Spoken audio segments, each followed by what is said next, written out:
Listo, adelante. Buenos días a todos. Welcome. En nombre de la Unión Interamericana para la Vivienda UNIAPRAVI, en el marco de la plataforma UHPH, que es una plataforma de prácticas del hábitat urbano y la vivienda, que ha venido desarrollando una serie de actividades con la participación del Banco Interamericano de Desarrollo, que ha dado una cooperación técnica en la iniciativa de bienes públicos regionales, pero también con la participación de socios fundadores muy importantes como es Hábitat para la Humanidad. Hemos venido desarrollando estos laboratorios de vivienda B-Labs, en los que tienen como objetivo identificar a partir de un tema determinado cómo podemos, con un grupo de expertos que hoy nos acompañan y que ustedes están viendo en sus pantallas, tratar de identificar soluciones y alternativas que permitan resolver eficazmente ante el gobierno de un país cada una de las problemáticas que se están enfrentando. El día de hoy queremos agradecerle al Ministerio de Vivienda y Urbanismo de Chile, a su ministro Felipe Edward, a Carlos Marambio y a Paula Mújica, quienes con ellos hemos venido trabajando este BILAB, política de vivienda de arriendo social, en donde el objetivo fundamental que tiene es cómo generar una versión 2.0, una política mucho más empoderada que permita atender de manera mucho más eficaz las necesidades de vivienda en el segmento de bajos ingresos, de ingresos medios, fundamentalmente en ciudades medias, en zonas metropolitanas, y que eso permita a su vez entonces poder ampliar el portafolio de ofertas y soluciones habitacionales a todo tipo de población. En este sentido, se ha venido trabajando con el Ministerio de Vivienda y Urbanismo de Chile una serie de preguntas que permitan orientar esta conversación del día de hoy. Voy a ir presentando cada uno de los expertos que hoy nos acompañan conforme vamos avanzando a lo largo de esta conversación. La dinámica es que cada uno de ellos tendrá 10 minutos. Les pedimos que cada una de las preguntas, de las dudas, de los comentarios que nos quieran hacer favor de hacer, poder hacerlos en el chat de esta plataforma que tenemos aquí, de tal manera que a lo largo de esta conversación iremos contestando cada una de sus preguntas y sus comentarios. En ese sentido, las preguntas que hemos venido trabajando, los elementos que hemos venido identificando como los retos que el Ministerio de Vivienda y Urbanismo de Chile han tratado o están tratando de resolver, pues tiene que ver con 4 preguntas fundamentales. La primera es cómo lograr incorporar de manera mucho más eficaz a las familias de bajos ingresos en los programas, en las estrategias de vivienda en renta para estos segmentos. Cómo poder también identificar cuáles son los inmuebles que puedan participar en estos programas, cuáles son las estrategias financieras, los incentivos, los cambios legales que son necesarios para darle mayor potencia y mayor inclusión a estas estrategias y programas, cómo poder trabajar de la mano con el sector privado para identificar estos cambios, para generar una mayor certidumbre desde el punto de vista de la banca de inversión que permita detonar fuentes de financiamiento, pero que también permita generar estrategias sostenibles y tal vez, voy a hacer un pleonasmo, estrategias de largo plazo que generen esta oferta de vivienda dirigida a los segmentos sociales. Y también, ¿por qué no? Cómo hoy las tecnologías de la información pueden permitir que de manera más inteligente se pueda identificar inmuebles, se pueda administrar eficazmente los inmuebles, porque no solamente es identificar qué inmuebles pueden llevarse a cabo, sino cómo administrar grandes portafolios, como lo hacen algunos de los invitados que hoy, como grupo de expertos, nos acompañan. Y finalmente también cómo poder llevar a cabo que estos programas de vivienda, de renta de vivienda para grupos sociales, para segmentos de bajos ingresos, sean complementarios y sean también parte fundamental de las políticas nacionales de vivienda, no solamente en la región de América Latina, sino a lo largo del mundo. En ese sentido, el día de hoy en esta dinámica, vamos a presentar primero al Ministerio de Vivienda, de Urbanismo y Chile, a partir de Carlos Marambio, que es el jefe de la Unidad de Política Habitacional, quien nos va a exponer cuál es la visión del Ministerio de Vivienda, cuál es la visión de este país con respecto a la política de arriendo en términos de familias de bajos ingresos. Adelante, Carlos. Muchas gracias, Tulio, y muy agradecido de este espacio tan relevante, tan importante para, yo diría, bueno, la política habitacional en Chile, pero también, ¿por qué no decirlo?, para la política habitacional en América Latina, en una línea que tenemos que hacer crecer.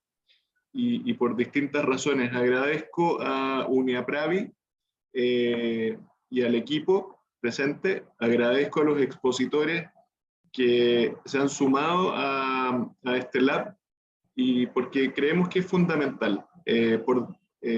La coyuntura latina, el tema de la migración, el alza en los precios de suelo, hay muchos factores, la movilidad, en fin, hay muchos factores por los cuales la política de alquiler o arriendo, como decimos en Chile, es una política que debe crecer. En un contexto justamente donde las familias cada vez necesitan opciones distintas, flexibles, que les permitan tener acceso a la vivienda adecuada. Así que, Tulio, hemos venido trabajando hace tiempo este espacio, muy contentos aquí en Chile desde el Ministerio de Vivienda y Urbanismo. También les envío a todos los asistentes y organizadores un saludo del ministro Felipe Guard, del subsecretario Guillermo Rolando también, que muchos lo conocen porque también ha sido partícipe de las políticas habitacionales de América Latina muy activamente, así que también les transmito un saludo de ellos, y dada la relevancia que tiene este foro, también quisieron estar representados muy bien, también con la Paula Mujica, que la veo ahí presente, entonces el Ministerio de Vivienda presente en este foro, y muy atento también a estas preguntas que Tulio nos comentaba, varias preguntas que van a ser muy interesantes, las exposiciones sobre cada una de ellas, y donde esperamos también iniciar un camino de construcción, de crecimiento de la política de alquiler en Chile y, como les decía también, ¿por qué no?, en América Latina. Tengo una presentación, Tulio, que quizás voy a avanzar a eso. Perdonen que hay una sirena, estoy aquí al lado de la oficina.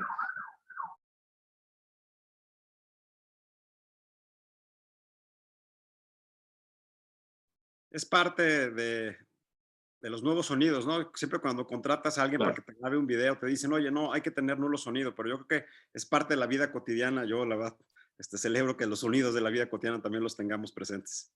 Gracias, Tulio. Es de verdad esto, en vivo y en directo, como pueden ver, así que voy a compartirles pantalla.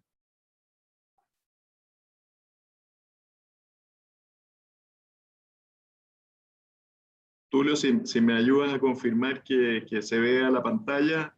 Adelante, se ve grande y se ve perfectamente. Perfecto.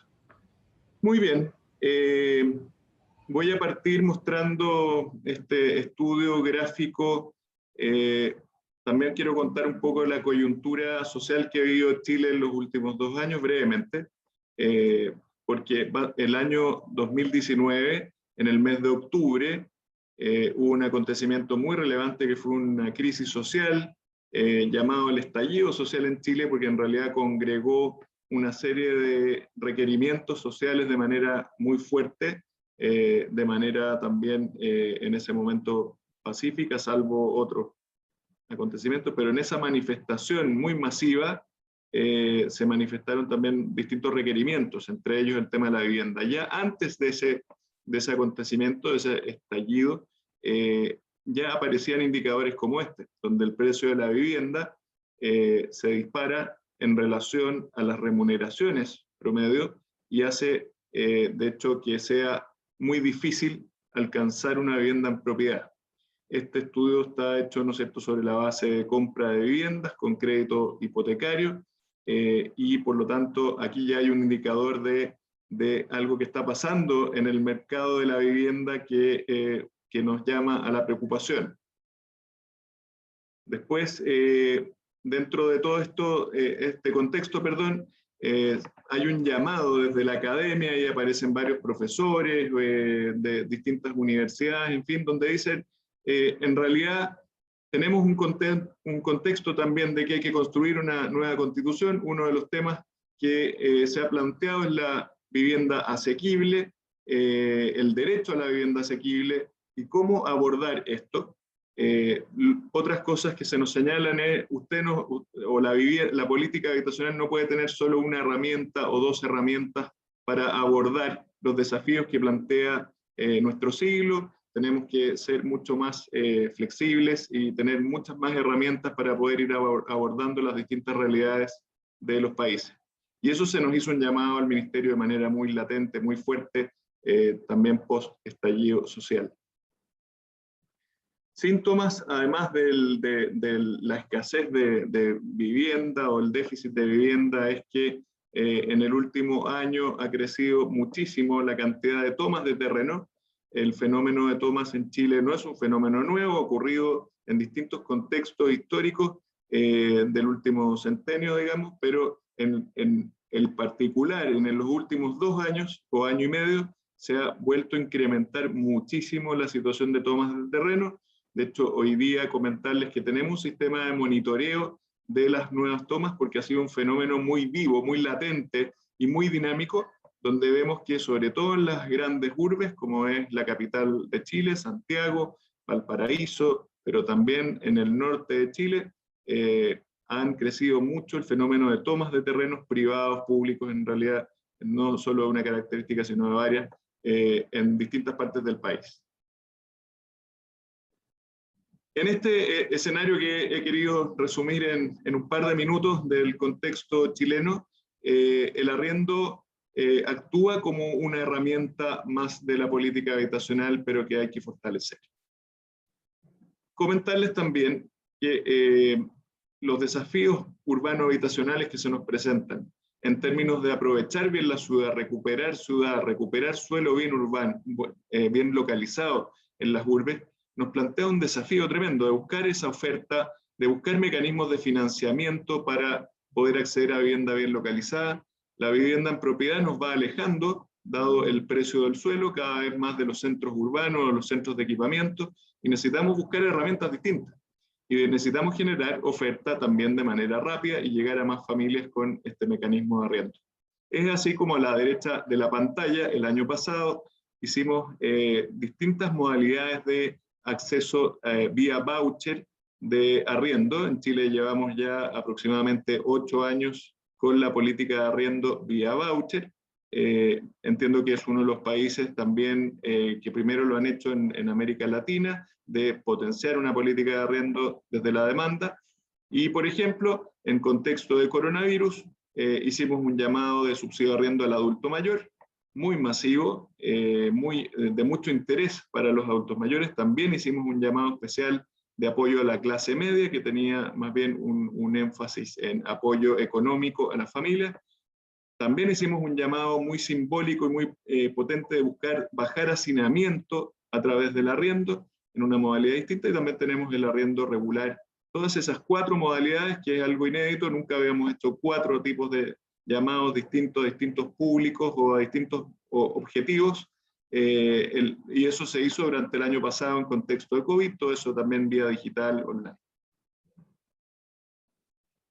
No los quiero marear tanto con los vehículos jurídicos que tenemos para poder trabajar el arriendo, pero en Chile se trabaja a través de lo que se llaman decretos supremos, es decir, decretos presidenciales. Esto no pasa por el Congreso, por el Parlamento, digamos, sino que son políticas que nacen del Poder Ejecutivo. Es así como tenemos 3 vehículos jurídicos que estamos empujando. Uno es la modificación del decreto con el cual parte la política de arriendo en Chile a través del DC 52, decreto número 52. Básicamente aquí queremos hacer varias cosas. Uno, ajustar los montos de arriendo. En Chile, les recuerdo, no hay regulación en el precio del mercado del arriendo, funciona en libre mercado, pero estamos haciendo entonces que el subsidio se ecualice según también esos valores de mercado, para que justamente el copago de las familias no sea más allá del 25 al 30% del ingreso familiar. Una es esa medida, otro es darle más garantías al arrendador para que haya también una mejor aplicación del voucher o subsidio a la demanda. Y también estamos explorando una modalidad nueva que se llama viviendas colectivas. Hemos visto también que en muchos países existe esta modalidad de que adultos viven juntos, no necesariamente teniendo un lazo sanguíneo, con realidades a veces de vulnerabilidades parecidas. Pueden ser migrantes, pueden ser personas que vivían en la calle, o lo que llamamos jóvenes que egresan de los centros de rehabilitación juvenil en Chile y que quieren volver a la vida en sociedad. Bueno, a través de todos esos mecanismos estamos implantando un mecanismo de vivienda colectiva donde varios adultos en una situación parecida con un cierto apoyo, ¿no es cierto?, del Estado también y financiamiento del Estado, logran incorporarse nuevamente a la sociedad. También tenemos un decreto que promueve la oferta de arriendo. Yo creo que este es el gran paso que estamos dando en Chile hoy día. El subsidio a la demanda lo tenemos hace 8 años, pero hoy día lo que vamos a hacer, y ya lo estamos haciendo este año, es potenciar la oferta de arriendo. Es decir, el año 2021 esperamos iniciar los primeros proyectos de construcción de vivienda para arriendo de alquiler en suelo público. Y esperamos entonces en Chile ya partir con algo así como 8 o 9 proyectos de alquiler en distintas regiones del país que promuevan la oferta de arriendo con inversión pública. ¿Qué buscamos con esto? Básicamente mejorar y madurar los modelos de administración, porque construir viviendas es algo que en Chile hacemos, naturalmente lo hemos hecho para la vivienda en propiedad y ahora lo vamos a hacer para arriendo. Entonces estamos buscando fortalecer los modelos de administración, para eso hemos visto también experiencias internacionales, si deben ser entidades con o sin fines de lucro, en fin, es parte del aprendizaje que queremos hacer con estos primeros proyectos de alquiler más masivos. Y lo que señala el círculo de la derecha, glosa 3, viene justamente a ser un vehículo previo al decreto número 3, que nos gatille estos proyectos de arriendo de manera rápida en construcción. Para que más de estos proyectos efectivamente sean una realidad, aquí solamente les quiero mostrar algunos ejemplos. Algunos son rehabilitaciones patrimoniales, el edificio que se muestra a la izquierda, un edificio en el centro de la ciudad de Valparaíso, que ha vivido un proceso fuerte de gentrificación, cada vez un centro que nos está quedando menos poblado, y lo que estamos haciendo a través de este ejemplo, un edificio patrimonial, es recuperarlo para alquiler asequible. Otro edificio muy bonito que se llama Batemolina en la ciudad de Santiago, pero que está muy ubicado en comunas centrales, también lo vamos a recuperar a través de un proyecto de recuperación y generar unidades en arriendo asequible también.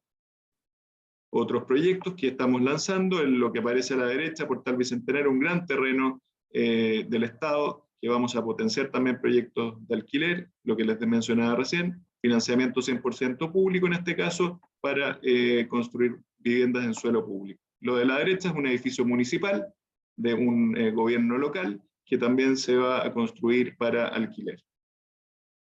Y lo que en la última imagen, este proyecto ya está construido y operativo, es un edificio financiado 100% con financiamiento público y que ya hoy día está operativo para alquiler bajo la administración de un gobierno local, un municipio, pero como les digo ya está en operación. Estimadas y estimados presentes, entonces con esta breve presentación en 10 minutos de lo que estamos hoy día en Chile, los quiero dejar motivados y nosotros muy motivados como ministerio también, estimado Tulio, a escuchar estas grandes ponencias de los tremendos invitados expositores que tenemos hoy día. Para nosotros es un evento muy importante, esperamos también, por supuesto, se repita en el futuro para ir potenciando, como les decía, la política de alquiler en Chile. Muchas gracias. Carlos, muchas gracias. Tal vez omití de que este VLAB no solamente termina con esta conversación virtual, sino el día 24 también tendremos un taller estratégico que lo que pretende es que todos los que estamos aquí en esta pantalla, no solamente los que vemos prendido la cámara, sino todos los que también tienen con su nombre que aún no han prendido la cámara, podamos discutir y profundizar a partir de las respuestas generales que hoy tengamos aquí. En ese sentido, si me permiten, déjenme darle la palabra y quiero agradecerle mucho al profesor Kyung-Hwan Kim desde Corea del Sur. Ya es más de medianoche. Profesor, muchas gracias. La participación de él va a ser en inglés. Ustedes tienen en su pantalla, como podrán observar, en la parte inferior, en el lado derecho, un icono que es un mundo donde dice interpretación. Para las personas que quieran escuchar la traducción al español, les pido por favor si ustedes le pican en este mundo para que escuchen a la intérprete que tenemos. Y en ese sentido me permito presentar al profesor Hwan Kim. El profesor Hwan Kim es un profesor de la Universidad de Sogwon en Corea del Sur. Él fue viceministro de un ministerio muy importante que ha sido objeto de estudio en las políticas que ha venido desarrollando en los últimos años, del Ministerio de Tierra, Infraestructura y Transporte del gobierno de Corea del Sur. ha sido profesor en varias universidades norteamericanas. También fue presidente del Instituto de Investigación de Asentamientos Humanos de Corea del Sur. Tiene una larga experiencia participando en comités en diferentes secciones del gobierno coreano y también en diferentes regiones y territorios del gobierno coreano en términos de financiamiento de vivienda, en términos de política urbana, en términos de desarrollo de ciudades. Y nos da muchísimo gusto que nos acompañe para un poco conocer, identificar cuál es la visión que ha venido haciendo este país del sudeste asiático con respecto a la vivienda en renta y fundamentalmente para el sector social. Welcome, Mr. Professor Kim.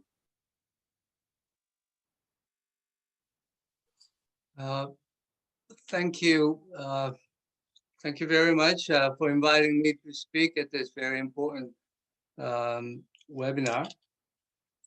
I had the pleasure of visiting Chile as a head of delegation of my ministry to collaborate on water management and other issues. And I'm delighted to participate in this webinar on public rental housing.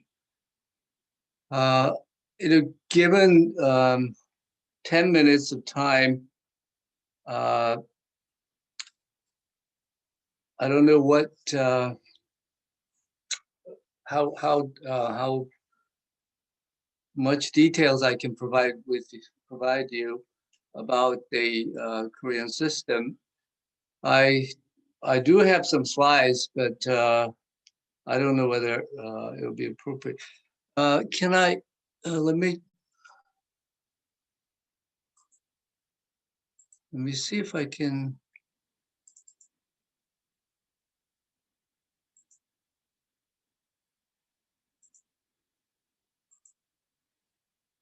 Okay, can you see my slides? Yes. Okay. Please let me know how I'm doing time-wise, just in case if I go over time. Okay. Yeah, I'd like to give you a brief overview of housing welfare programs in Korea, and then talk about public rental housing programs, and then some key aspects of government policies toward public rental housing, and then close with some comments on achievements and challenges ahead. Okay, housing welfare system in Korea consists of 3 pillars. One, public rental housing program, which I'll speak a little more about. And then the second thing is a housing grant or demand subsidy. Chile is well known for its housing voucher system. We have introduced a housing grant, and it's been in operation in its current form from 2015, and this grant can be used as a rent subsidy or subsidy toward the cost of refurbishing a small house. And currently, about 1.2 million households receiving this grant, and 45% of this is the eligibility requirement is that income is 45% of the median income or below. And some people benefit from housing grant and also live in public housing, rental housing. Okay, and the third pillar is the tenant protection law, which is somewhat controversial. We have a rent regulation, which sets a maximum rate of increase in rent over a 2-year lease period at 5%. And the tenant has the right to extend a 2-year lease if he or she desires. And we have public housing. The structure of the housing in Korea is that the public housing is divided into public rental housing and public housing for sale. And then public rental housing is further divided into the units that are constructed to be rented and those purchased by a public agency and rent them out to qualifying tenants. Okay, the evolution of public rental housing in Korea, we have relatively short history of social housing. It started as a substantive program back in 1988 in response to a huge demand for affordable housing. And at that time, the government initiated a 5-year program of building 2 million new houses over a 5-year period, which is a huge task. But the program was successfully implemented and contributed to increasing the housing stock by more than 30%. And one component of the program was to build 250,000 public rental units, which were termed permanent rental housing, to emphasize that these units will be rented out for good. It was targeted at the lowest income, bottom 20%, and fully funded by government. And then there was a period when there was no systematic plan for public rental housing. But then the program resumed in 2000, and then thereafter, consecutive governments kept adding to the public rental housing stock under different names because different governments wanted to have their own brands. And so basically, we started out with a residual model of social housing.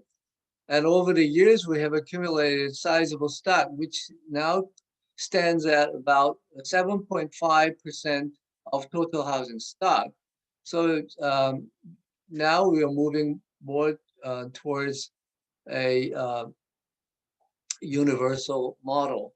And to what extent, I mean, how much should we go in this direction is a debatable topic. Okay, so this is the evolution. I'm going to skip this, but what the current system has an array of programs which were introduced by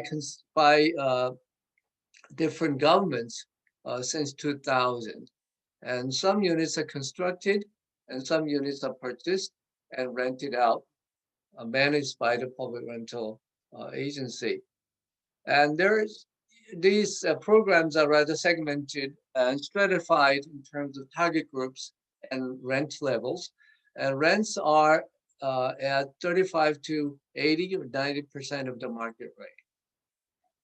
And financing of the cost of new construction is funded by government subsidies, loans from a government fund, which is called Housing and Urban Fund, and some is borne by tenant and the provider of the public housing unit. The exact cost sharing mechanism varies across programs. And this is the current array of public rental housing programs, which has different names and then target households, providers, rental period, lease period, the size of the unit, and the applicants, and so on. So basically, it covers the bottom bottom 20 is 20% in income distribution, but some goes to the 80% of the income distribution. Okay, again, different formula applies to different public rental programs in terms of cost sharing arrangement. For this permanent rental housing, government budget pays 85% of the cost. But a typical program now, the average contribution by government is about 40%. 30%, and then the loans from National Housing and Urban Fund covers 40%, and then tenants pay 20%, and the providers of the public rental unit pays 10%. One thing that I want to emphasize is that this is the providers of social housing in Korea, a predominantly public agency, especially LH, which is Korea Land and Housing Corporation, which started as two separate agencies, housing agency and land agency, but they merged into Land and Housing Corporation in 2008. So LH represents 75% of the total public rental housing stock.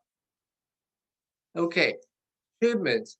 Well, continued efforts to build public rental housing resulted in a sizable stock by now. So there is about 1.58 million public rental units, which are available for a minimum lease period of 10 years. And this is equivalent to 7.5% of the total housing stock.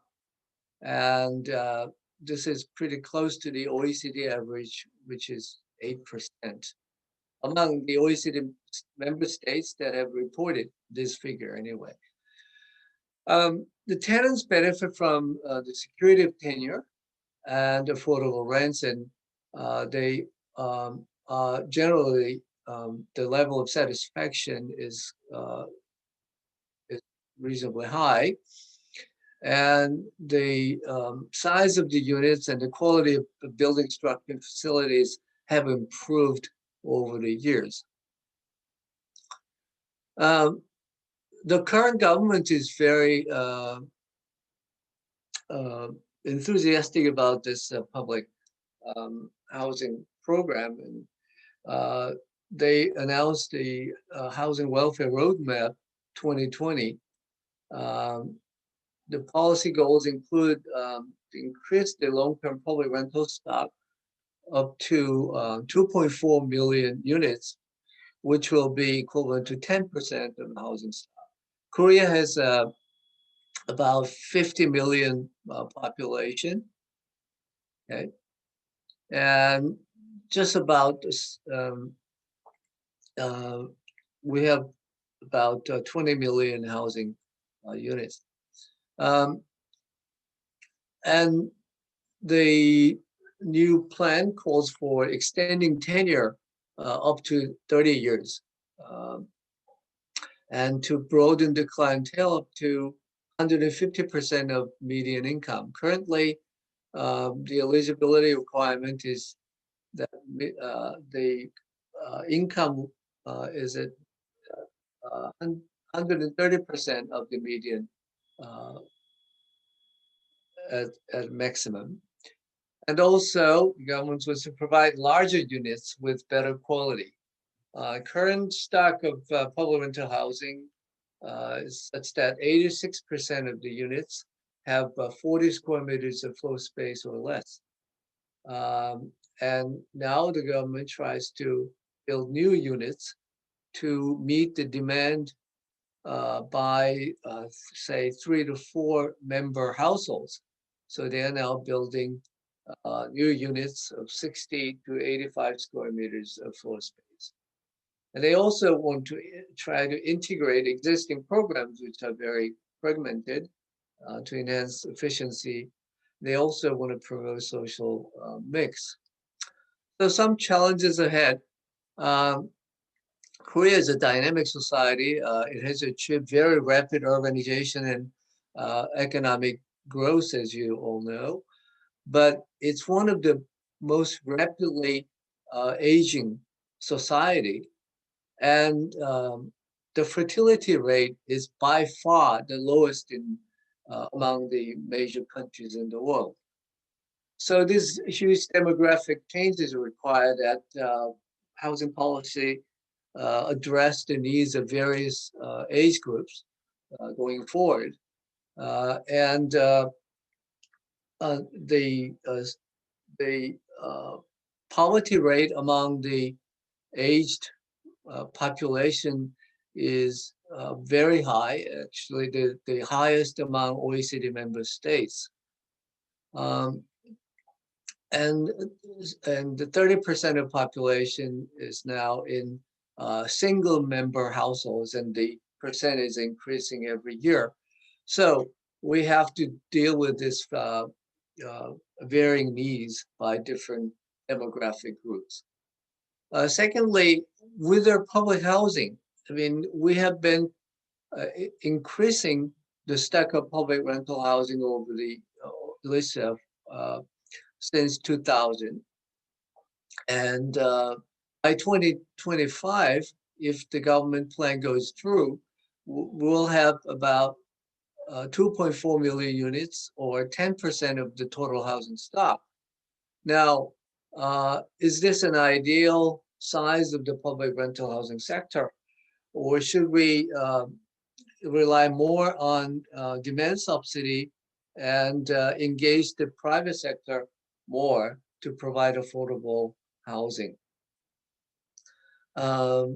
Financing, the government plans to integrate these fragmented programs, and then they plan to chip in about 39% of the cost toward the construction of new units.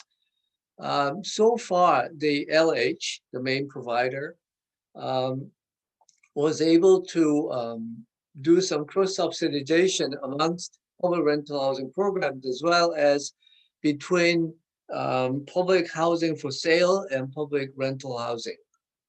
Now, if all these rental programs are integrated, that might have some implication on the financing of public rental housing programs. And next, the challenge is to manage the aging stock of public housing. The first batch of public rental housing was built in around 1990. So it's 30 years old. We need to refurbish them, remodel them. And actually, government plans to integrate some small units into larger units. So this is a challenge. And finally, the difficult task of social mixing. There have been various efforts to mix tenants with the residents of other public housing programs, or even private housing programs. But this is not an easy task. Okay, I hope I managed my time reasonably. All right. Let me stop there. Thank you, Professor Kim. We have one question for the... Sure.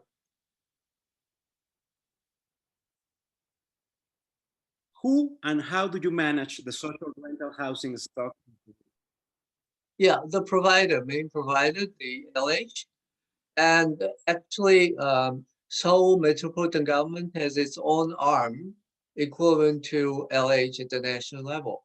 So Seoul Urban and Housing Corporation builds some public rental housing and also manage the stock. But the vast majority of public rental housing stock is managed by the Land and Housing Corporation, and some tasks contracted out to private sector.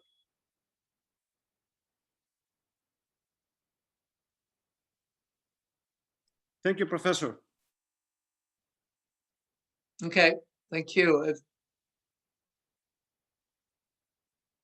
Vamos a continuar. Yo creo que muy interesante cómo se está planteando esta transformación del mercado de la vivienda en Corea. Creo que lo que decía el profesor Kim, en el sentido de que los mercados de vivienda son muy dinámicos, creo que con los efectos de la pandemia, pero también con los efectos de cómo están atomizando las familias, pues está cambiando el dinamismo y la pregunta es cómo resolver eficazmente ese dinamismo. Y para ello entonces también hemos invitado a Patricia del Val. Patricia Val es la directora general de una institución que pertenece al gobierno vasco, a Alokabide, una institución que se dedica a ofertar soluciones de renta para vivienda social, que tiene modelos exitosos que estamos muy interesados en que nos los describa, en que nos los comparta, y le doy la palabra a Patricia.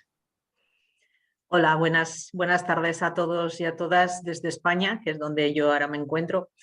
En primer lugar, quería agradecer a todos esta invitación y esta oportunidad para poder dirigirme en este webinar y sobre todo poder compartir y hablar sobre políticas de alquiler para la vivienda social, ¿no? Compartir conocimientos, mis conocimientos como directora general al frente de la sociedad pública Alokabide, que es una sociedad que depende del Departamento de Planificación Territorial, Vivienda y Transportes del Gobierno vasco, que es una región que está al norte de España. La verdad es que mi formación en Derecho y mi experiencia laboral me ha ayudado a participar activamente en políticas de vivienda, centrándome y especializándome sobre todo en el alquiler. Voy a ver si puedo compartir con vosotros un breve power para ir compartiéndolo con mi exposición. Aquí veo que está. El acceso a la vivienda en alquiler sigue siendo y cada vez de forma más acentuada una de las cuestiones más demandadas, principalmente por los sectores desfavorecidos, pero también detectamos que lo demandan las capas medias de nuestra sociedad, que no encuentran una solución habitacional en el mercado libre. Quiero aprovechar este momento para poner en valor la política que se está desarrollando desde nuestro departamento, al frente del cual se encuentra el consejero Iñaki Arriola, y su apuesta muy clara por un alquiler seguro y con garantías.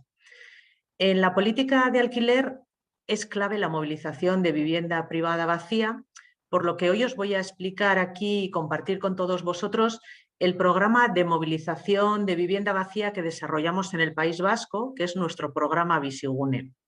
Este programa tiene un objetivo muy sencillo: captar para el alquiler social el mayor número de viviendas vacías posible y garantizar con ello el acceso a una vivienda digna a aquellas personas que no disponen de los recursos económicos necesarios para poder alquilar en el mercado libre. En todo este trabajo subyace nuestra creencia de que el derecho a disfrutar de una vivienda constituye una necesidad vital para el ser humano. Partimos de esa base, por cuanto condiciona el disfrute de otros derechos esenciales, como tener un empleo, escolarizar a los hijos o disfrutar de la cultura, ¿no? Por ejemplo, en nuestra sociedad nos encontramos con una triste e injusta paradoja, seguro de la que todos somos conscientes, y es que existen, por un lado, miles de personas demandando una vivienda a un precio asequible en la que puedan desarrollar su proyecto de vida, pero al mismo tiempo encontramos que hay muchísimas viviendas que están en desuso y que se van deteriorando con el paso de los años. En el País Vasco hemos convertido el acceso a una vivienda digna en un derecho ciudadano reconocido por la ley. Y para satisfacer este derecho, combinamos, por un lado, la construcción de viviendas de protección oficial y también aprovechamos las que ya tenemos, movilizándolas a través de este programa que se llama, como ya lo indicó ahí, Bizigune. Es una fórmula socialmente rentable porque moviliza un recurso inactivo, un recurso que está en desuso, que es la vivienda en desuso, y además a un coste inferior al de mercado.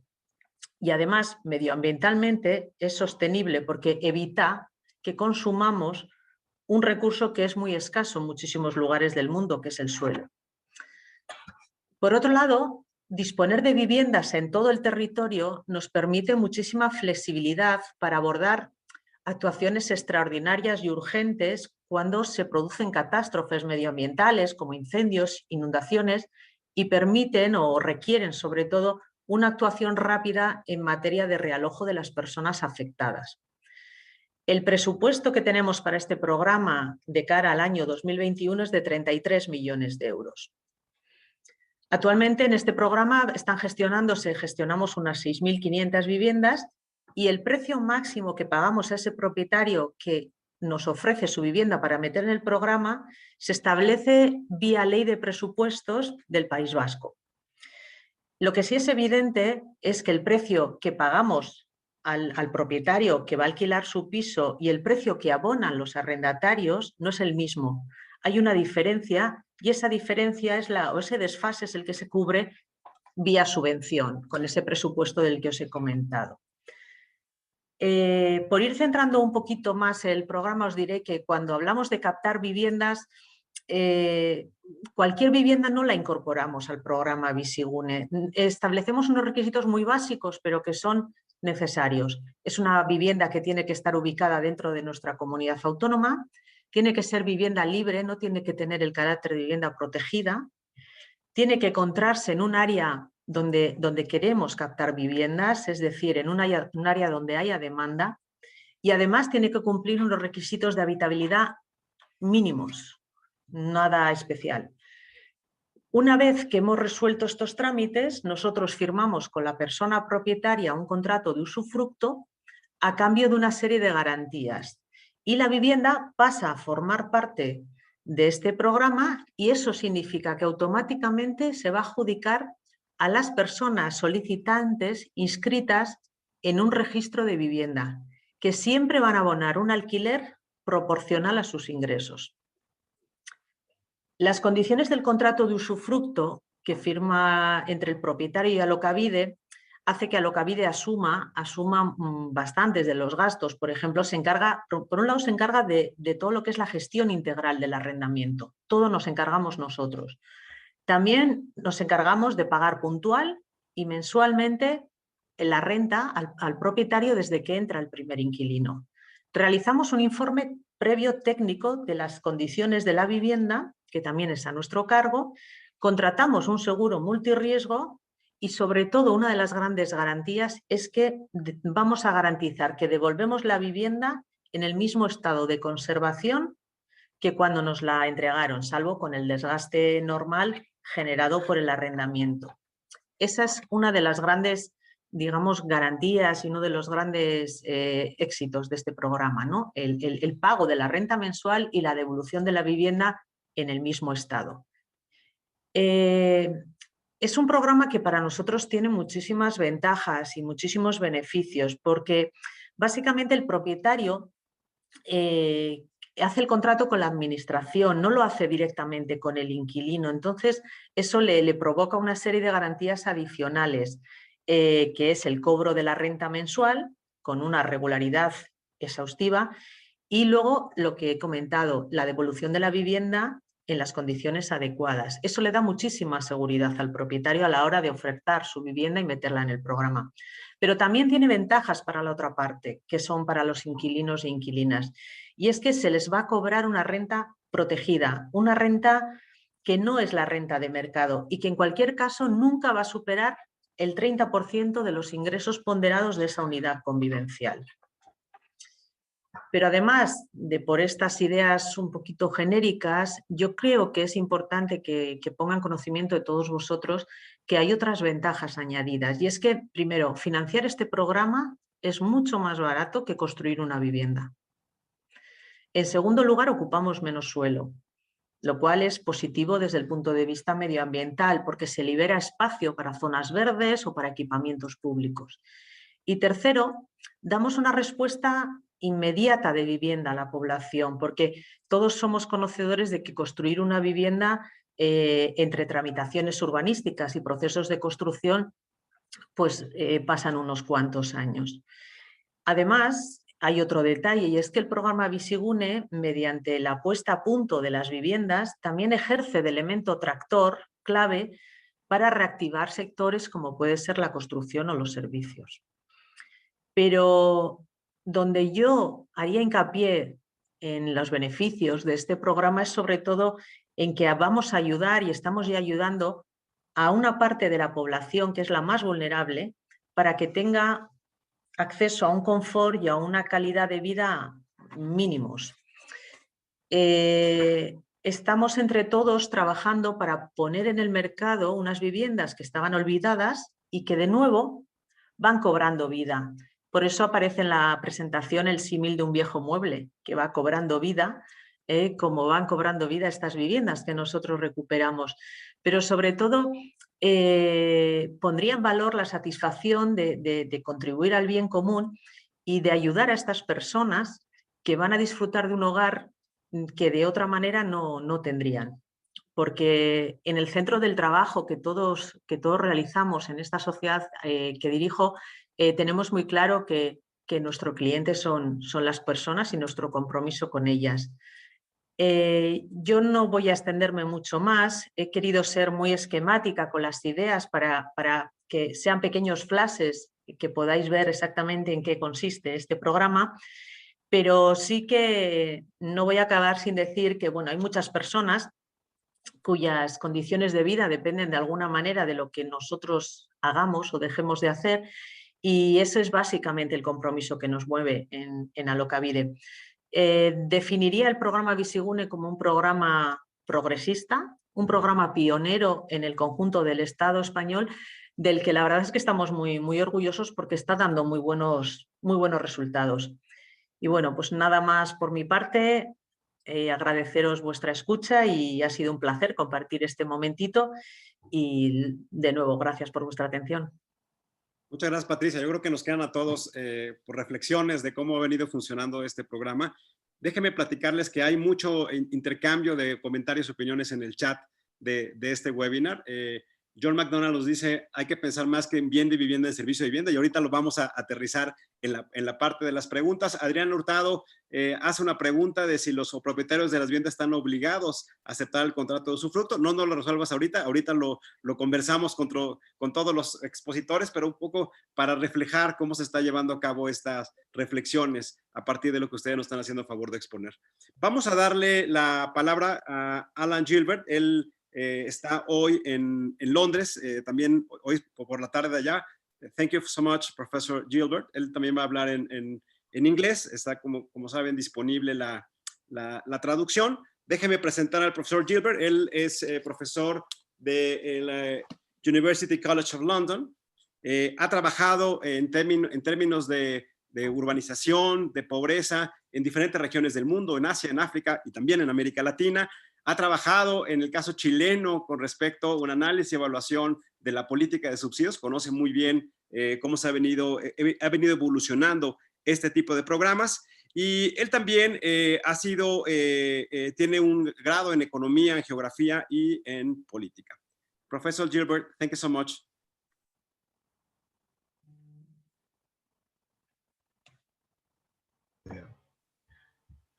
Lamento mucho que no voy a hablar en español, pero han pasado más de 3 años sin visitar América Latina y por eso estoy sufriendo un poco, como puede oír, con su divino lengua. No quiero destruirlo. Por eso voy a hablar en inglés. Un inglés, creo, más o menos aceptable, inglés. Bueno, estos son, in English. These are merely thoughts. I have not done any research on leasing, although over the years I've done lots of work on rental housing, particularly in Colombia, Mexico, Chile, Brazil, and South Africa, mainly in the informal sector. Which is what I really know about, rather than the formal legal sector. Now, we all know about the disadvantages of renting. When I've done surveys with low-income people, or indeed anyone, they all say, do you want to own a house one day? And they all say, of course. There's absolute everybody's unanimous in saying they want to own their own house.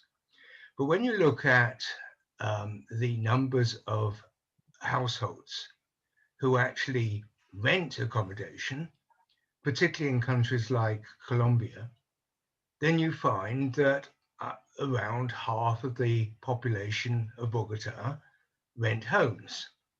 And when you look at the details and the study that I helped with in the Inter-American Development Bank, the majority of the people who rent housing are not the poorest, nor the richest, they're intermediate groups. So there must be some reason why these groups, or many of these groups, who could own and eventually perhaps will own, are not choosing to own. Now, what are those reasons? Well, there's the expectation that renting is money down the drain, as we say in English. We lose the money because it goes to the landlord. Right, we know that. There's the problem of rising rents. Not everywhere, but in some countries, rents are rising. Sorry, am I muted? Can you still hear me? Yeah. Then there's the fear of eviction, of being removed from your home. That's a very real problem in some societies, not in others, not in Germany or Switzerland. And there's this general feeling that landlords are nasty and will hurt the tenants. Although when I've talked to, sorry, my phone's wrong. When I've talked to tenants, many of them say, well, our relations with our landlord really aren't all that bad. So anyway, but there are many disadvantages. No, I'm not disputing that there are problems with renting. However, generally, and particularly governments in Latin America,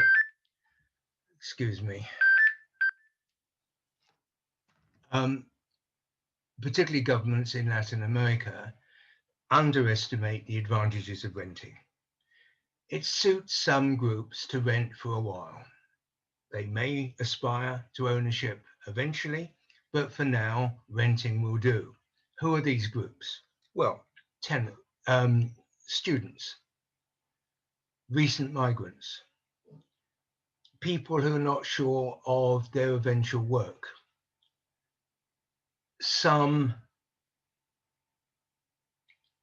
single people, particularly growing numbers of divorcees and separate people. All these groups find for a while the benefits of renting. And yet, in Latin America generally, there is no program to provide accommodation, public accommodation for rent. We can come back to that later. Another advantage of renting is flexibility. If I've got an uncertain job and COVID has revealed the insecurity of so much work, and estimates for Colombia is that people change their jobs every 2 years, which is amazing frequency of change of work. Often a change of work means a change of location. Well, you don't want to be tied to a house in one side of a large city and have to work on the other side of the city. So there's flexibility. Also, families change in size. Your children grow up and move out, so you need a smaller accommodation. Or the children, a growing problem in Britain, children move back to the parents' home because they can't afford to rent or to buy a property, or they've lost their job, or they've got divorced or separated, and so on. So flexibility is provided by renting. The advantage of renting is that you can locate in more central areas and less in the periphery. This is true particularly in the informal sector, where if you have to build your own house, it's in an unserviced location very far away from the center of town. Whereas most tenants choose, naturally enough, to live in more centrally located and serviced areas.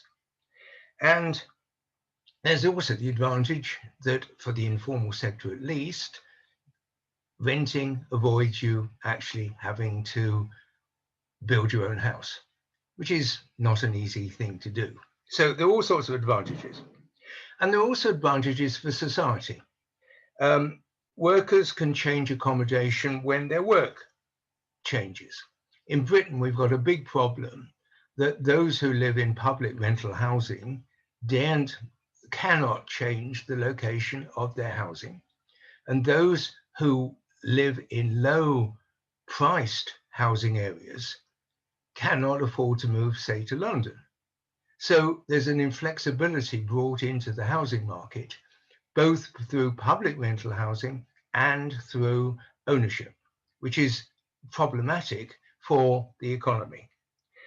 And renting also means for society at large that some poor people actually gain an income from being landlords, particularly elderly ladies who are often the typical landlords, particularly in low-income areas and middle-class areas.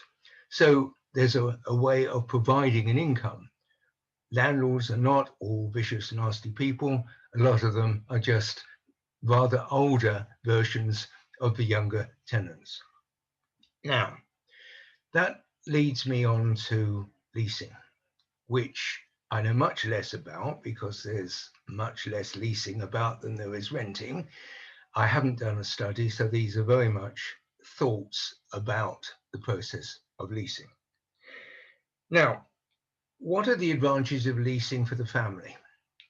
Well, it seems to me that the big question is, what is the price of the house at the end of the contract? Now, sometimes that price is guaranteed. Sometimes it's a price agreed plus a certain amount. But this is clearly critical because if house price goes up at the end of your rental contract, you won't have the resources to buy the house. And so the leasing program hasn't functioned.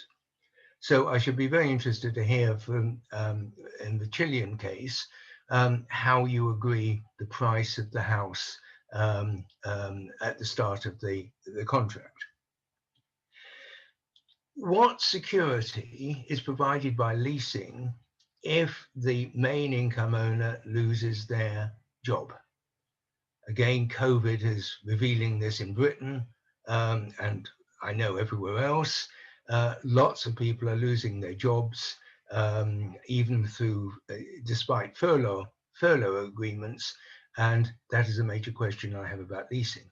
Presumably, if you lose your job, you can't pay your rent, let alone save for the future. Does leasing reach the poorest people? Now, my very superficial reading of the Chilean scheme suggests it doesn't reach the bottom quintile. And clearly there is a problem that if you're struggling to pay your rent, the higher cost of leasing is likely to be beyond the means of very poor families.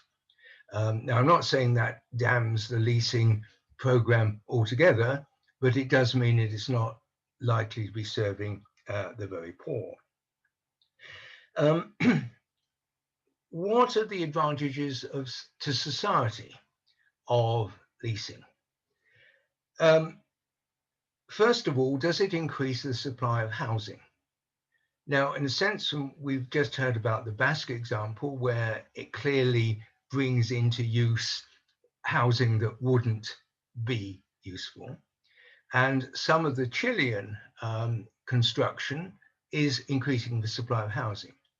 But my suspicion is that it's not going to increase the supply of housing very much in any society. The other problem I have is the resources available to most governments in Latin America. Chile is relatively affluent as an OECD member, and it also has a strong commitment to investing in housing, a much stronger commitment than any other country that I know of in Latin America. And this was true from Pinochet on, and it's a very valid statement. But Colombia, for example, does not have the resources, let alone most Central American countries do not have the same resources of Chile. let alone of South Korea. So I worry about the feasibility of a widespread leasing program being spread to the rest of Latin America. Leasing also accentuates this prejudice, and I emphasize the word prejudice, against renting that seems to be common not only in Latin America, but in this country, in Britain, and in the United States. You're not a proper person unless you own your own house. And that has motivated the introduction, well, the lack of a public housing policy in Latin America. Every minister or head of housing that I've talked to in Latin America always says, well, people do not want to rent, they want to own. Well, that I understand. I live in Britain. I'm a homeowner. I lived through Margaret Thatcher, who sold off much of the public housing to the tenants at a huge discount. And now we don't have much public housing. So I do understand the prejudice against renting. Every Latin American government that I have talked to has said, well, in the 1980s or in the 1970s, we built public housing and nobody paid the rent. The housing institution went bankrupt. We're never going to do it again, which is why when the Chileans adopted their housing voucher system, so many governments in Latin America, encouraged from Washington, introduced similar kinds of policies, Colombia, Costa Rica, and so on and so forth. But what worries me about leasing is that it's encouraging this move towards more ownership and reducing, by definition, the housing stock for rental housing, because you're transferring renting into ownership. So my last worry is that leasing seems to me to be more of interest to bankers, developers, and builders than it is to the majority of the population. I remember in 1996, I went to a conference in Bogota run by Camacol on social interest housing. And they couldn't believe how many people turned up, and leasing was on the agenda at that meeting. And the reason why it was on the agenda was because there was no work at the time for the builders and the developers because of the high interest rates. So you had this huge interest.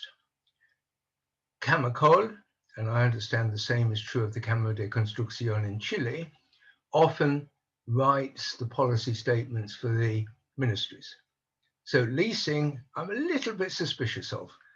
So perhaps our Chilean representatives can reassure me that all is above board. So in sum, I'm agnostic about leasing. I'm not a dammer of it, nor am I a great believer in it. I worry that it may be pushing up rents, just as subsidy schemes in the United States and Britain.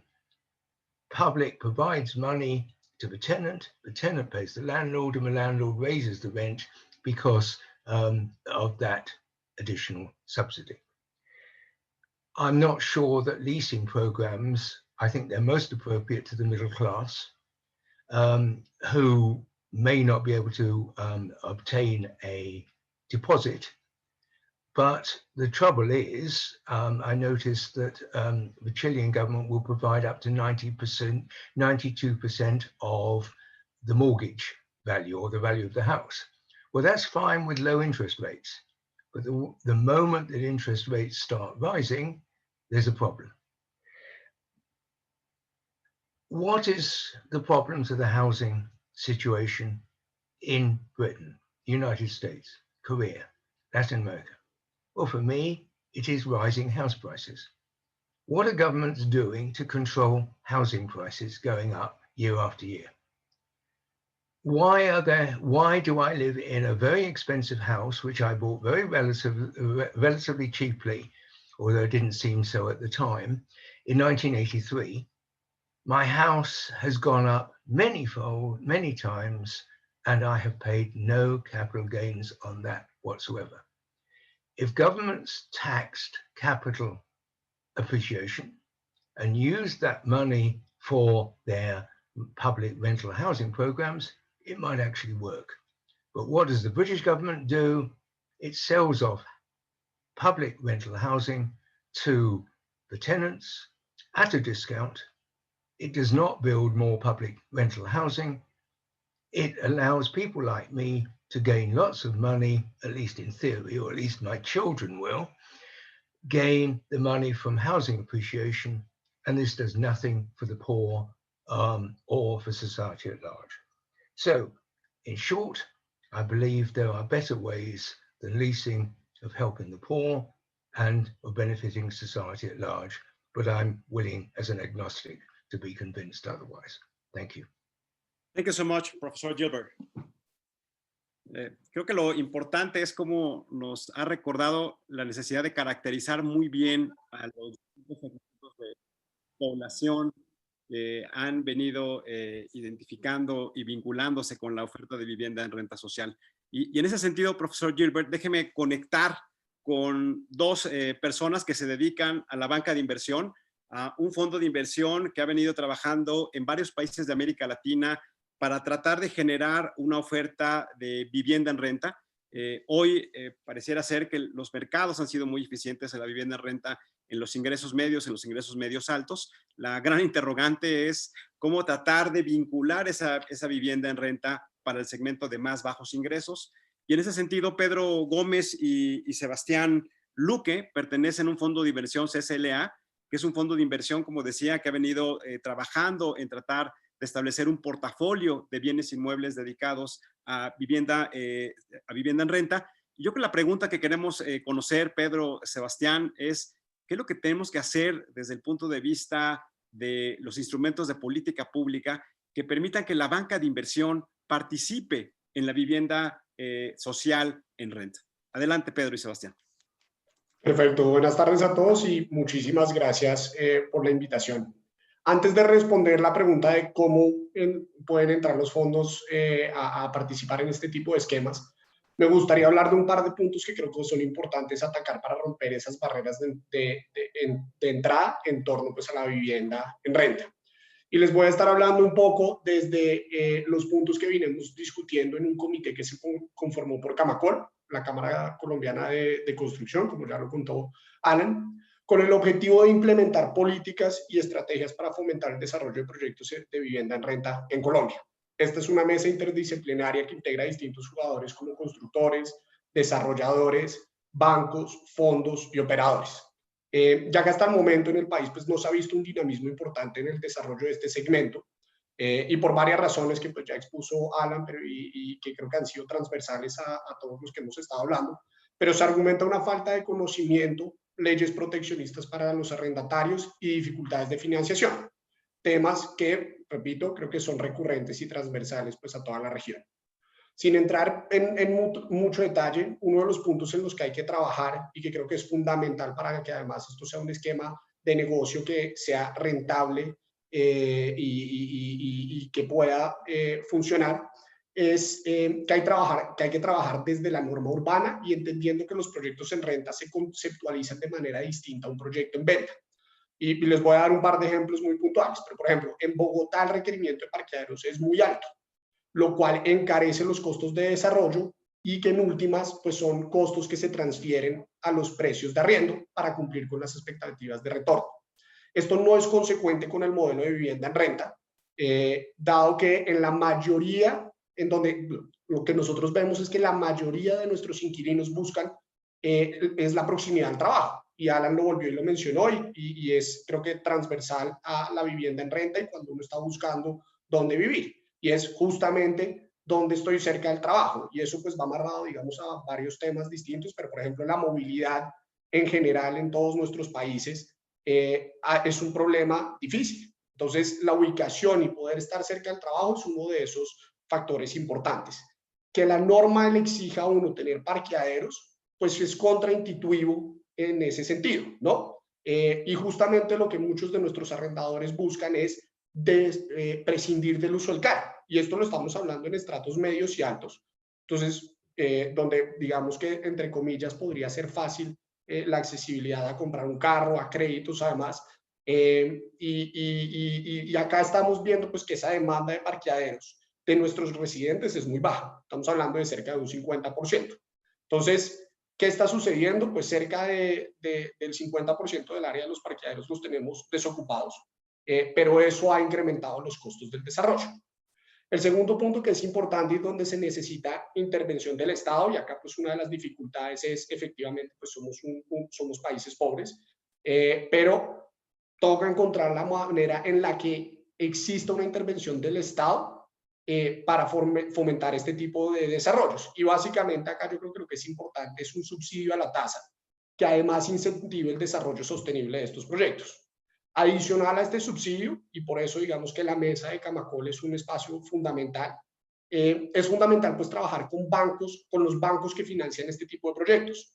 Es importante que dentro de estos bancos se creen equipos especializados y dedicados a entender este modelo de negocio, que se planteen alternativas de financiación, bullets o balloon, con plazos congruentes a la vida de este tipo de proyectos. O sea, estos son proyectos pensados a largo plazo, distinto, repito, que a lo de construcción, y un poco es lo que está muy arraigado en la mentalidad de los bancos que financian este tipo de activos. Entonces, acá es importante que hagan parte de la mesa pues las instituciones financieras que desarrollan este tipo de proyectos.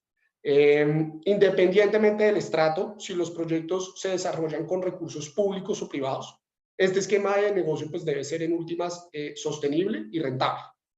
El tercer punto, y que voy a amarrar un poco en cómo además proteger a los propietarios, y creo que también es algo importante que hablar, y es cómo hacer una reforma a la ley de vivienda. Y la conclusión a la que llegamos es no hacerla. Básicamente, plantear una reforma de ley es un camino engorroso, difícil y demorado. Eso, pues, aún más cuando se trata de un tema tan sensible como lo es la vivienda. Razón por la cual lo que se ha planteado y un poco el camino de menos resistencia es sacar y pensar en una ley específica para la vivienda institucional, que efectivamente regule las reglas particulares y propias de este tipo de operaciones, en donde, pues digamos, hay varios temas que se han planteado y que son de discusión, y digamos que siempre son temas sensibles, pero por ejemplo, en Colombia existe una prohibición de exigir depósitos, que pues además es una evidente medida de protección para el arrendador. Esta es una garantía pues que creemos debe poderse exigir.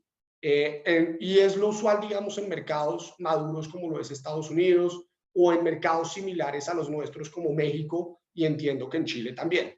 Sin embargo, pues en Colombia eso no es una posibilidad. A diferencia de Chile, en Colombia el arriendo está regulado, está limitado a su crecimiento, y lo está limitado por el IPC.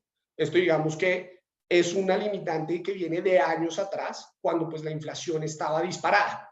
Hoy es una limitante que no es común pues, en muchos de los países que estamos, y básicamente es un libre mercado en donde de manera natural pues, se regulan los precios. Ahora, eso no quiere decir que no se deban pensar en medidas de protección para los arrendatarios y demás, pero creo que y ahí es justamente donde radica la dificultad del tema, y es encontrar dónde es justa esa balanza para que no esté tilted o muy inclinada hacia un lado o muy inclinada hacia el otro.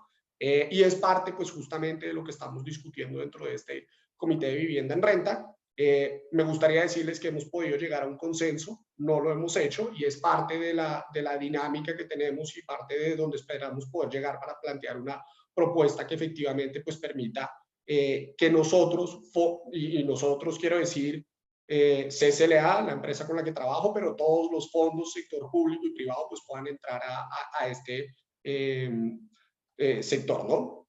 La tercera, y que es importante, es, digamos, que la terminación o la restitución de los inmuebles. En Colombia también existen solo 3 razones por las cuales el arrendador puede restituir el inmueble, y ninguna de las 3 son válidas para un operador institucional. Esas 3 opciones son la venta de la unidad, realmente pues un fondo, digamos que la pretensión es un poco quedarse a largo plazo y no está vendiendo pues unidades de manera individual, porque la va a usar el propietario, es la segunda razón, y pues acá efectivamente el propietario es un fondo que tiene recursos públicos, privados, etcétera, y que los está pues enfocando en un tipo de inversión particular. Entonces pues el propietario no la va a poder usar. Y la tercera es por riesgo estructural, pero pues digamos que esa dentro de todas, si uno hizo bien el trabajo, pues no debería haber riesgo estructural, y digamos que en últimas lo que esto es grave porque unilateralmente no deja opciones para no renovar el contrato. Entonces, estos son unos de los puntos que digamos, son importantes tocar. Yo sé que son bastante sensibles y digamos que me gustaría decir que tenemos la medida justa para entender cuáles deberían ser, pero hasta el momento no. Sin una ley que regule la vivienda institucional, la única manera de fortalecer, pues, digamos, los derechos de los propietarios, y eso creo que es una de las preguntas de las que inicialmente Tulio habló, es mediante la conceptualización y el desarrollo teniendo en cuenta las particularidades de la operación. Y la segunda es efectivamente desde la misma operación. Acá es fundamental el papel de operadores con experiencia, en donde dependiendo de cada país, dentro del marco de la ley, hemos ido adaptando los procesos de cobranza para mitigar el no pago. Y un poco solo para hablarles un poco de estadísticas, nosotros regionalmente tenemos 2.300 apartamentos en operación, eso es entre México, Chile, Perú y Colombia. En Estados Unidos tenemos cerca de 10.000 unidades en operación y hace más de 20 años. Y básicamente la pérdida de cartera que tenemos dentro de ese portafolio está por debajo del 0.3%. Esto tiene varias razones importantes de ser, digamos, ya lo hemos hablado, la vivienda es un bien de necesidad básica, eso no se puede olvidar, y cuando estamos tratando con personas, pues hay problemas reales que se tienen que solucionar. Entonces, acá lo que parte, y sin entrar, digamos, en el tema de cuáles son las estrategias o cuáles son los diseños que hemos trabajado, un poco lo que les quiero decir es parte de cómo mantener esa protección y sin que haya habido ningún cambio a la ley, pues es justamente tratar de mantener un canal abierto con nuestros residentes. En varias ocasiones hemos acordado facilidades de pago con nuestros inquilinos, o por ejemplo podemos buscar reubicar los apartamentos que tengan, pues estén más ajustados, digamos, a sus necesidades económicas en el momento.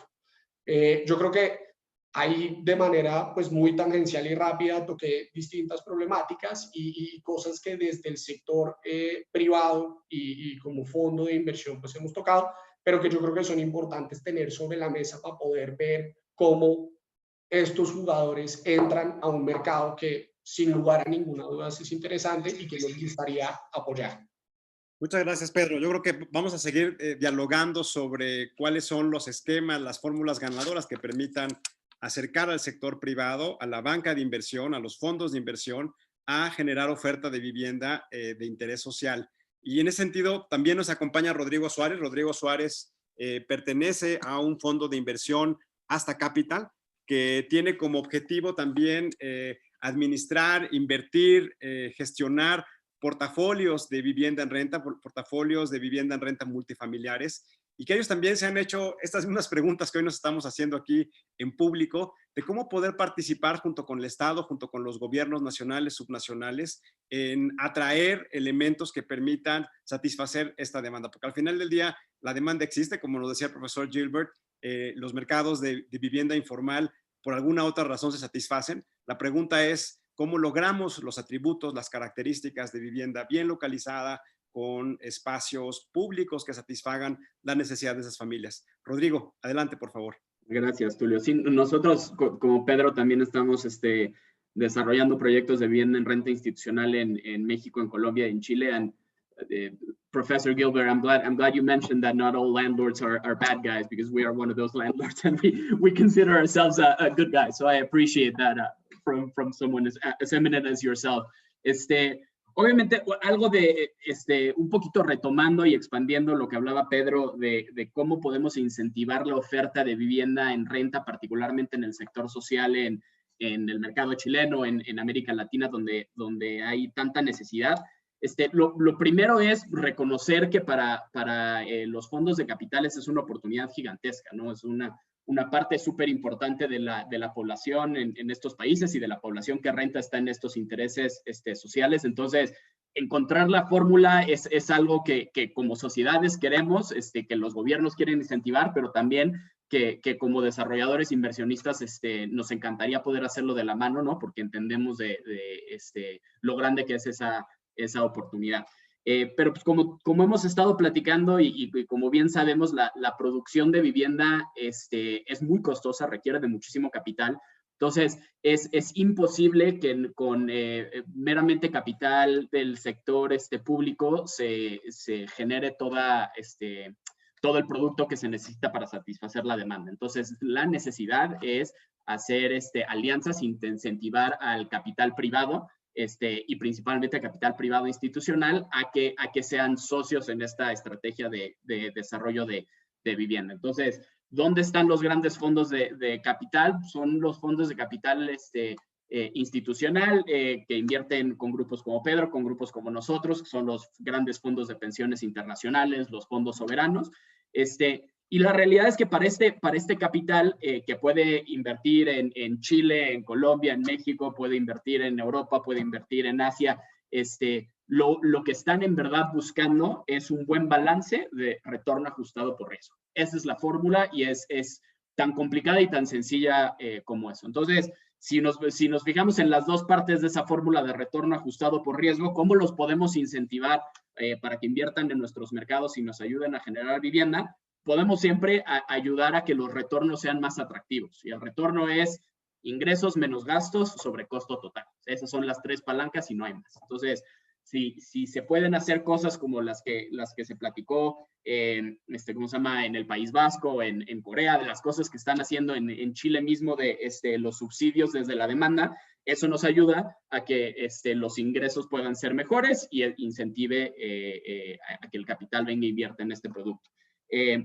Del lado del gasto operativo, sí se pueden hacer incentivos para reducción del gasto operativo, principalmente en cuestiones de ¿cómo se llama? Impuestos prediales, por ejemplo. Subsidios en los impuestos prediales pueden hacer que esa fórmula de ingreso menos gasto sea un poquito más favorable y que ayude a los retornos. Y la parte del costo total también. Ahí la complicación en la reducción del costo de producción de vivienda es que, como la mayoría de las personas aquí saben, los costos son los directos, indirectos y el costo del terreno. La realidad es que los costos directos de construcción, la construcción pura y dura, los ladrillos, las varillas y los costales de cemento, van a representar alrededor del 60%, dependiendo del mercado, del costo total de producción de esa vivienda.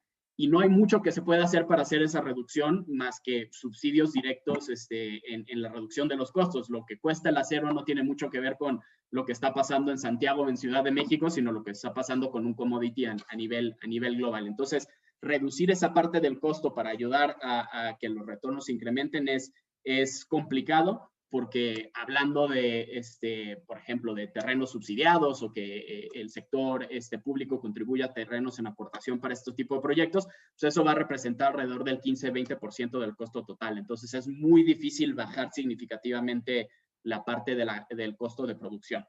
Y bueno, y del otro lado de la ecuación global, retorno ajustado por riesgo, pues es una disminución del riesgo percibido por los inversionistas.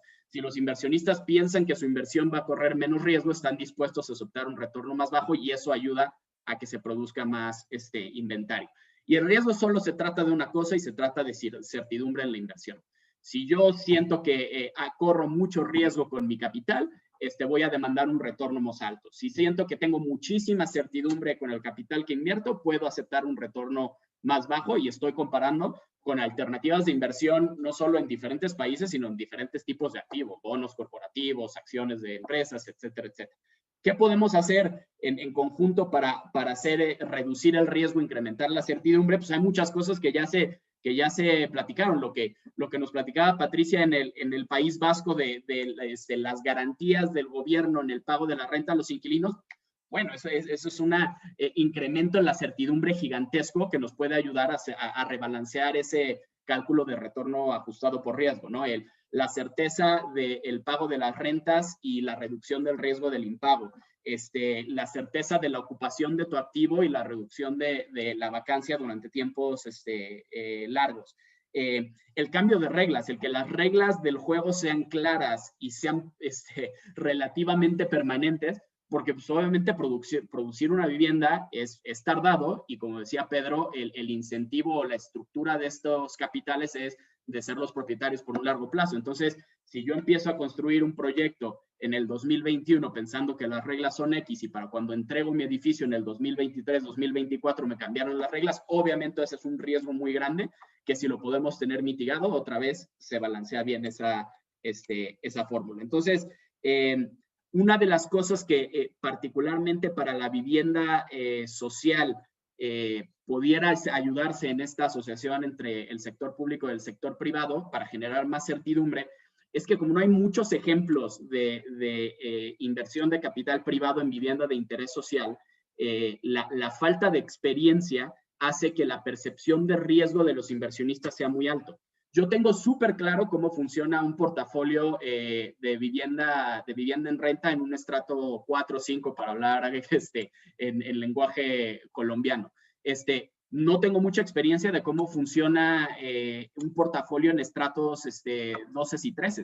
No sé cuál va a ser el porcentaje de morosidad, cuál va a ser la vacancia estructural, cuál va a ser mi costo de darle la vuelta a cada uno de los activos. Entonces, la generación, y ya se platicó un poquito de programas pilotos que puedan enseñarnos y enseñarle al inversionista institucional cómo pueden funcionar estos portafolios, eso incrementa la certidumbre muchísimo más grande. Ya no tengo yo que convencerlos. Estos sectores son igual de cumplidos en el pago que los sectores socioeconómicos más altos. Lo que puedo decir es, mira este ejemplo de este portafolio de 2,000 unidades que yo operó por 3 años y donde te digo que el porcentaje de morosidad es igual abajo del 0.3% de los portafolios institucionales que maneja Pedro. Entonces, estos programas pilotos pueden ser muy enriquecedores en reducir el riesgo percibido, incrementar la certidumbre y otra vez volver a balancear esa ecuación entre retorno ajustado por riesgo.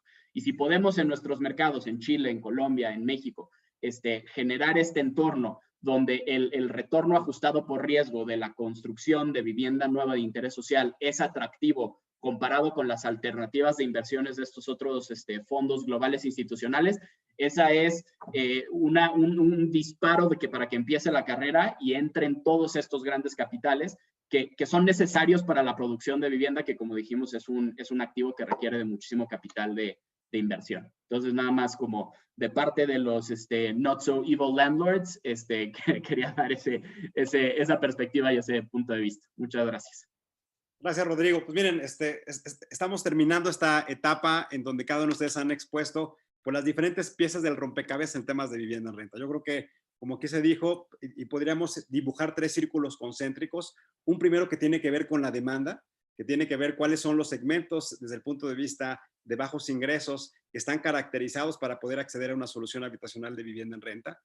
Otro segundo que tiene que ver con la oferta de vivienda. Creo que aquí hay una expresión importante en donde no solamente es generar oferta de vivienda nueva dedicada a vivienda en renta social, sino también cómo poder aprovechar los inmuebles ya existentes a través de todo un proceso de recuperación, de renovación, y no solamente pensando en unidades completas, sino también tal vez en vacíos urbanos, un poco como nos platicaban en esta experiencia del País Vasco, de cómo poder acercar la oferta y la demanda, tal vez estos pequeños lunares en diferentes inmuebles en zonas concentradas en las principales urbes que permitan poder atender esta demanda. Y déjenme darle un tercer elemento.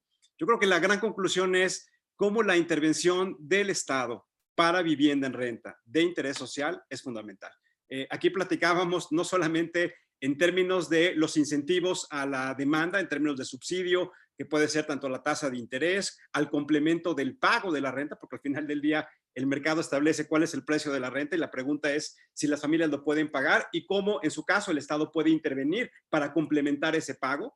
O también en lo que se mencionaba en los diferentes incentivos a la oferta de vivienda, garantías que vayan vinculados con las tasas de impago y que reduzcan el riesgo, garantías que vayan asociadas a mantener las condiciones físicas adecuadas de las viviendas y que eso permita este retorno de inversión de largo plazo y no cuando haya una desocupación por parte de las familias se tengan nuevamente que volver a invertir recursos importantes en adecuar y mantener las mismas condiciones. Y también, creo que también lo que es muy relevante en términos de diseño de la estrategia financiera, pues cuáles son los plazos máximos de arriendo, cómo establecer todos los límites legales en los contratos, hablábamos de los contratos de usufructo, por ejemplo, en algunos de los casos, que permitan entonces establecer plazos, tasas, tipos de contrato, figuras y vehículos jurídicos que garanticen el retorno de la inversión.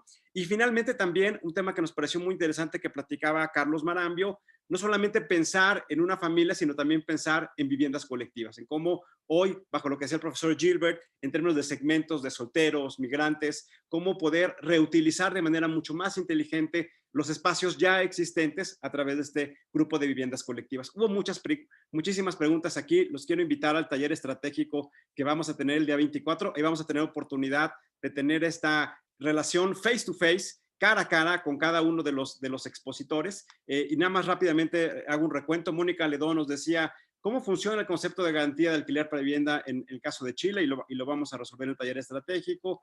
John McDonald, como yo decía, ella decía, el mayor desafío es armar un programa integral que preserve la movilidad, la diversidad, los arreglos en las viviendas durante todo el proceso de habitación, pensar en un servicio de la vivienda con respecto a los atributos y las condiciones que requiere cada familia, que sea muy flexible.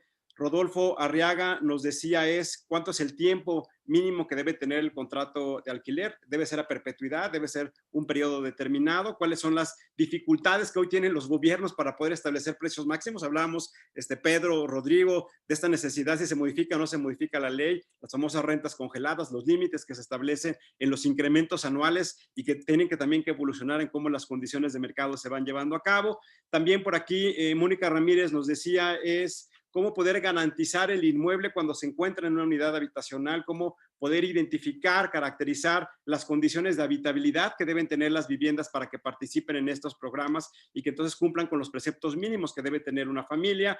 Marcela Aguirre nos decía, oigan, pues creo que lo que es muy importante también identificar cómo generar un flujo permanente de ingresos para que las familias puedan acceder a este tipo de programas. Lina González nos decía, el precio que se paga en el caso del País Vasco es un precio en términos comerciales o es un precio que se complementa con algún subsidio, en este caso del gobierno vasco o del gobierno español. Rodolfo Ragada también nos decía cuántos proyectos se han venido desarrollando con un porcentaje de unidades a costo cero. Y Mario Alberto Rivera también nos decía que en el caso del Uruguay, las viviendas en esquemas cooperativos pueden ser una forma para dar accesibilidad a los estratos de bajos ingresos. Finalmente, Adriana Hurtado también nos preguntaba sobre los contratos de usufructo y Agustín Baldo nos hace esta pregunta y con eso quiero terminar esta descripción de las preguntas, cómo lograr la sostenibilidad de estos programas, no solamente en términos financieros para todos los actores del ecosistema, no solamente en términos de que la familia pueda tener la certidumbre de que está accediendo a una vivienda en un periodo determinado, cómo lo puede renovar en caso que no tenga una carrera salarial ascendente que le permita acceder a otra solución financiera, y también cómo los estados, los gobiernos pueden darle sostenibilidad a estos programas de tal manera que no vayan vinculados con los periodos gubernamentales, sino que vayan vinculados con una política de largo plazo en términos de atención de necesidades de vivienda. Estas son como los comentarios así a bote pronto de esta conversación. Los vamos a resolver en el taller estratégico y le voy a dar la palabra a Mónica Ramírez. Mónica Ramírez es la directora de Relaciones Intergubernamentales, Interinstitucionales de Hábitat para la Humanidad en América Latina, para que nos dé el mensaje de clausura de este video. Adelante, Mónica. Creo que no te escuchamos, Mónica. Como que apareces y desapareces de la pantalla. Ya, perdona, es que no se me estaba activando el micrófono. No sé si están viendo que les estoy compartiendo el anuncio del foro.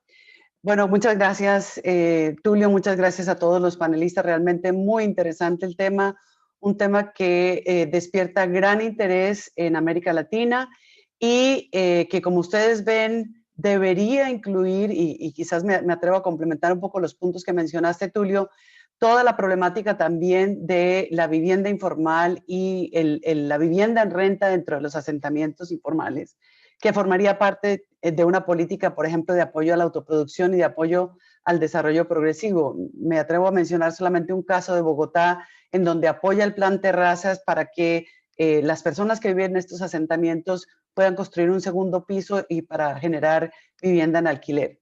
Pero bueno, esto, lo importante que quería es cerrar con esta invitación a nombre de la Plataforma de Prácticas de la Vivienda y el Hábitat Urbano de la UHPH, en la cual, además de estos B-Labs, estamos convocando al cuarto foro regional de vivienda y hábitat, cuyo tema principal va a ser la acción por la vivienda y los asentamientos frente al COVID. Se va a desarrollar del 17 al 21 de mayo, totalmente virtual. Queremos que todos se inscriban, se registren, visiten nuestra página de uhph.org para que participen en el foro. Allí en el foro tendremos también la oportunidad de continuar conversando específicamente sobre este tema, sobre los temas de alquiler social de vivienda y sobre otros temas muy, muy interesantes, sobre resiliencia urbana, sobre gobernanza inclusiva, sobre asentamientos informales y mejoramiento, sobre temas de innovaciones financieras, etcétera, y nuevas soluciones tecnológicas. Vamos a tener experiencias muy novedosas e innovadoras resultantes de un concurso que hemos hecho a nivel latinoamericano sobre categorías de políticas públicas, de prácticas inspiradoras y de tecnologías innovadoras. Así que les queremos invitar a que se nos unan, participen, que continuemos en estas conversaciones de los B-Labs, como dijo Tulio, el próximo siendo el 24 de marzo con el taller estratégico, pero invitar a la audiencia en general a que se nos una en el foro, en donde con un grupo mucho mayor, aspiramos a unos 2,000 participantes o más, vamos a poder compartir ideas sobre estos y muchos otros temas más. Así que les invitamos a seguir conectados con las actividades de UHPH y acompañarnos en estos eventos. Muchas gracias. Muchas gracias, Mónica. Pues miren, no me resta más que agradecerles a todos los que estamos hoy conectados, a Patricia de San Sebastián, Alan Gilbert desde Londres, a Pedro desde Bogotá, a Carlos Mariamio, Paula Mújica desde Santiago de Chile, a Marina Muñoz, Carlos Felipe Reyes, que son los que nos ayudan a orquestar este B-Lab desde la Ciudad de México y Santiago de Chile. Obviamente al profesor Kim, que tuvo ya, por dado el horario, que desconectarse, y a Mónica Ramírez desde San José, Costa Rica. Entonces, agradecerles muchísimo la participación de todos ustedes. Nos vemos en el siguiente taller. Agradecerles a las personas que no solamente se conectaron a través de la plataforma Zoom, también este B-Lab lo transmitimos a través de Facebook Live. Va a estar disponible en la página www.uhph.org, www.uhph.org, esta transmisión, así como también los documentos que resuman y permitan identificar las conclusiones y las preguntas que cada uno de ustedes nos hicieron. Gracias, les agradecemos mucho su participación. Que tengan un buen día. Hasta pronto. Hasta luego, muchas gracias. Gracias. Muchas gracias a todos. Gracias a todos. Gracias.